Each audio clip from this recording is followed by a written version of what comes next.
Hi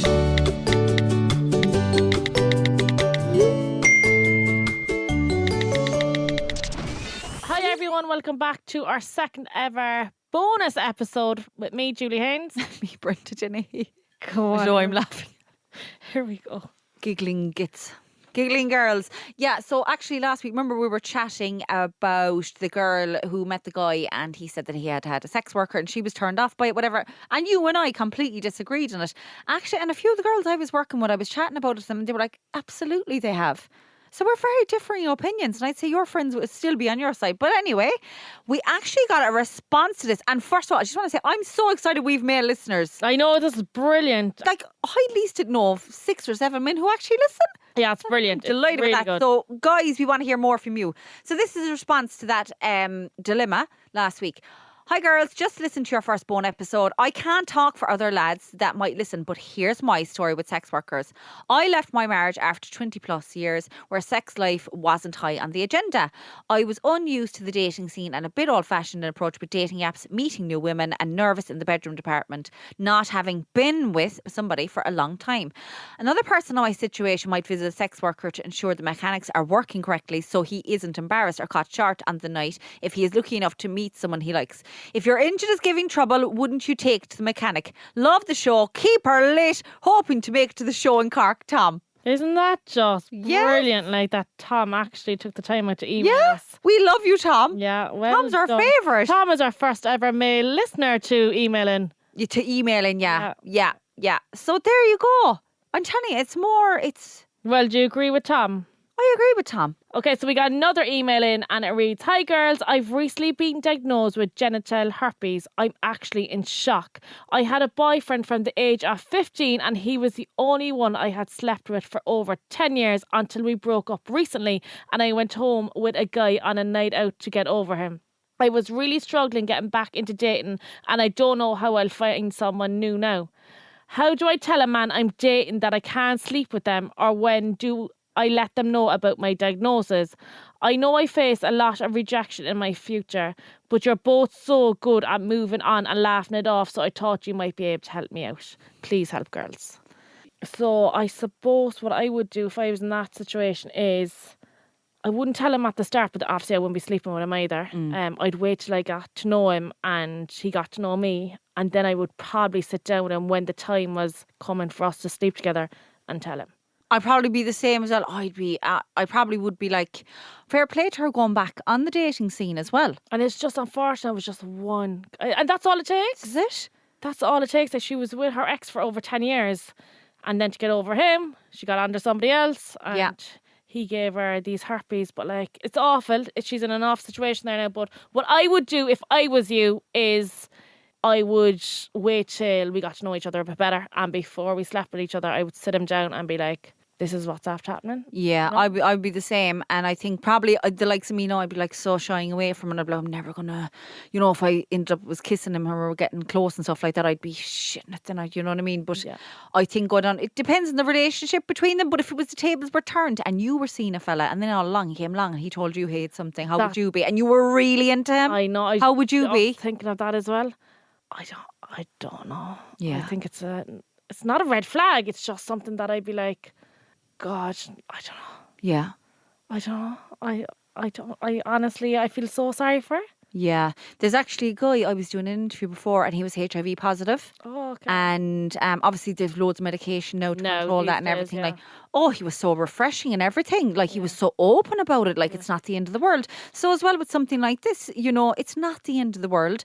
And that guy that I did the interview with, he is like in loving relationships now and everything. And what he does with people is he just tells them out straight, that I'm HIV positive. Obviously I'm taking my medication, it's a certain medication. Yeah. And he's very open and honest with them. And I suppose you could do the same. That's the only way really you can be. Yeah, because if you're really, really into someone, then it shouldn't really matter. It shouldn't. I know on certain equations it does. But I would say, I think we're both in agreement. Keep going. Don't come out straight away and say, you know what, Jesus Christ, all of a sudden the first day, come here, I've done. Don't say it on the first date. No, definitely not. But like, just get to know him a bit better. Get him to know you a bit better, and then sit him down and be like, look, this is my story. This is what's after. And then fair play to her, for moving on as well. And God love her. That's I know. sad, And isn't it just goes to show, it just took one time unprotected sex and she picked this But up. this is it, you know, the way we're like us girls, like it's like, oh my God, use a condom because I want to get pregnant. Yeah. Use a condom because you don't want to pick up an STD more like. Exactly. I know. You know, so yeah, right. So our next dilemma. Hey girls, an old school friend of mine is moving back to Cork after living in Oz for the past 7 years. I'm so excited and she invited me out for a drink when she's home. Only problem is she also invited another girl who we used to be friends with in school who I don't really talk to anymore. We were quite close, but I feel she never really had much respect for our friendship. For example, she arrived late and then disappeared on the night of my hen for at least 3 hours to meet her fella for a drink as he happened to be in the pub next door. I forgave this as they weren't going out for long at the time, and then at the actual wedding she left after the meal and never texted or gave me an explanation. I only realised when our Leaving Cert song came on and I looked for her and someone told me she'd gone. I never bothered our friend Naz about it as I knew she was having a tough time out there. I didn't want to add to that. Should I tell her now or should I just show up and pretend it's all good? That's from Denise. Oh, Denise, I'd just go. I would go because, you know, your friend is out in Oz for the last, 7 years, she said. And, you know, when you first come back, you're trying to meet everyone between friends and family and just do your own thing. And obviously she's just trying to cram ye in together and, like, she's just trying to kill two birds with one stone. Is that? Yes, Yeah. good woman. Yeah, Two birds yeah. with one stone. And if she meets the two of you, it's about them meeting you separate. Just go and just keep the peace for your friend that's coming back from Australia. And you know, I'm probably going to say different now because what goes on in my head. Yeah, go on. I'd be so like, oh God, I'd be thinking, oh, I'm going to be comfortable around her and there's going to be kind of like, I'm all about energy and there's going to be a bad energy and stuff like that. So depends now if those two girls, the girl who left the wedding and the girl who was getting married, what relationship they are now. Does she realise how much I don't think she actually realises how much she hurt her doing that in her wedding and stuff like that, you know. But I probably, without saying anything to the friend who's coming home from Australia, I wouldn't say anything to her because I'd want to keep the peace. But the other girl, I might, I don't know, call her or send her a voice message or something going, listen, I know things are a bit rusty with us at the moment or whatever, but I just want to push it aside and do the right thing for our friend. And, you know, I know we're not the best of pals and whatever, and let bygones be bygones. So you'd message the I friend would first. because my head, you know the way my head, if something's going on, I have to leave it out. Like I just like, it's like I exploded, like it's like a vomit, I have to say it. But what about if that friend hadn't a clue you felt like that and now you were after opening up a can of worms and then you all have to sit there and it'd be more like, I'd rather just leave it and just...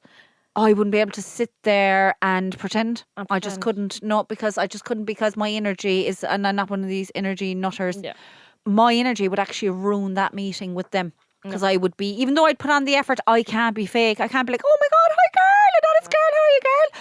You know, like I can't, it's just something, I just can't do it. And I couldn't do it. I'd feel very false and my head would be racing. My head would be racing, so I'd have to say something. So you'd say something so to the other friend that Yeah. she's going to meet up. If there's something going on in my head, I'd be very kind of, listen, there's something going on there now or whatever. I have to call it out. I might be imagining it at times, but I prefer to call it out. Yeah, okay. I just feel then like you could be opening up a can of worms. Like, But I'd rather would then for my peace of mind, I'd feel, you know, peaceful inside. Well, what about it then if you're one text back, like, what are you on about, Brenda? Like, I left that wedding because, I don't know, he says she felt sick. Well, And then you're like, yeah, but you shouldn't have left the wedding because I was looking for you when that song came on. And then all of a sudden an argument started that you could have avoided. well, I would say that the girl who was at that girl's wedding, we'll say I'm the girl Let's that got call married. her Mary. Okay, we'll say I'm the girl that got married. Yeah. Mary, obviously I wouldn't go and target Mary with a kind of like blame thing. Yeah. I'd be like, listen Mary, you mightn't have realised, but when I was getting married, you left the wedding, you're a bit disrespectful. I invited you. You mightn't have realised, but you actually hurt me at the time. We're going meeting that girl and you mightn't have picked up anything, but I did. I just want to lay it out in the cards here and we'll meet. I'd have to. After all those years, like, it's obviously a couple of years. If it back was or still something. in my head, I couldn't sit there and play Happy Families. I just couldn't. And that's not to be, I don't like ever having any odds with anyone or being off with anyone. I hate any of that. Yeah. But if there's something going on in my head, I have to clear it out. Yeah. We'll say no, as in if I thought you weren't talking to me or you were on, you straight away you'd be getting a phone call. Yeah, I know. Come here, you wouldn't been on to me there now or whatever. Like I'm like that to everyone. Yeah, I know. Yeah. And you know what's the worst thing? People who mulling it. My sister now, like she'd leave me for hours. She'd be a bit of a sulker that way. But then when she stubborn, She knows I that. was She's like, listening to this now. I'd be way more, for God, she's Julie as well. So I'd be like, Julie, come on, get over it. And she'd be like, she'd ignore me and not reply. I would just be odd for about an hour, but then I get over it. But I would never, the Yeah. way like we had arguments before about the pod, not arguments, but like disagreements or whatever. And I'd be like, all right, Brenda, that's grand, whatever. And I'd be sulking for an hour driving down the road. But you would ring me. And I'd be like, I am not getting on this flight because I know you're pissed off.